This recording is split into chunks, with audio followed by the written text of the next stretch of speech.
جوكر الدراما العربية اللي وصل للأوسكار قبل شهرته بتغريه الأدوار الصعبة وعاش حياة بتشبه الروايات. النهاردة في ستوري بالعربي هتعرفوا أسرار مفاجأة من حياة جان سوريا باسل الخياط.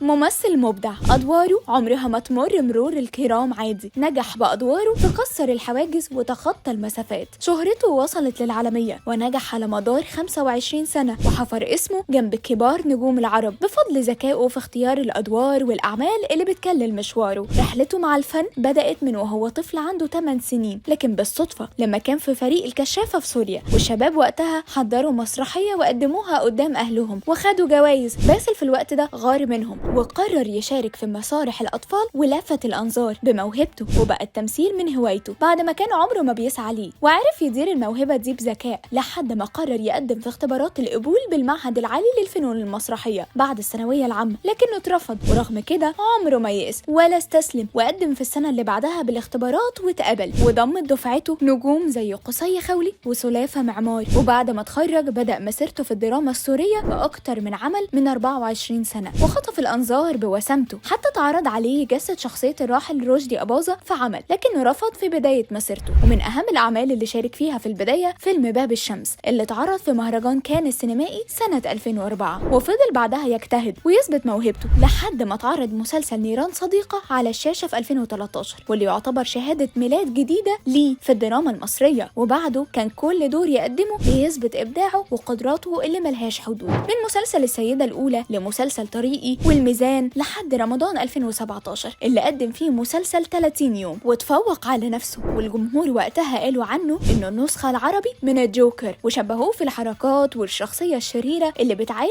من مرض نفسي. اما جملته انا كنت بحميكي من الناس اللي بره دول بقت من اشهر الجمل اللي اتقالت في دراما رمضان في مصر، والسبب في ده الاداء البارع اللي قدمه باسل الخياط في مسلسل الرحلة، وخلى كل اللي بيشوف مشاهده يحس برعب حقيقي من شخصيته. اما مسلسل منعطف خطر في 2022 وصل باسل لمحطة هي الأفضل في رحلته من وقت بدايته. والمفاجأة اللي كتير من الناس ما يعرفهاش عن باسل إنه كان بيحب الغنى بسبب حب والدته للموسيقى وصوتها الحلو وتربيته على الأغاني بتاعت ليلى مراد ونجوم الزمن الجميل، حتى إنه سجل 4 أغاني سورية وتوقف عن الغنى في 2014. أما عن طفولته وحياته فكانت شبه الروايات. هقول لكم إزاي. باسل قال في تصريحات ليه قبل كده إنه كبر في بيئة بسيطة في واحدة من حواري سوريا، كان بيعيش عالم شبه الرواية لأنه بيحس إنه بيشوف اللي بيحصل حواليه لكنه مش حاسس انه مؤثر. ورغم كده لقى نفسه في عالم الفن وعلى خشبة المسرح لحد ما بقى من نجوم الصف الاول في الوطن العربي، واشاد كتير من النقاد بيه ولقبوه بالجوكر بسبب براعته في تقديم ادوار الشر والادوار المعقدة المركبة وبمهارة يخليك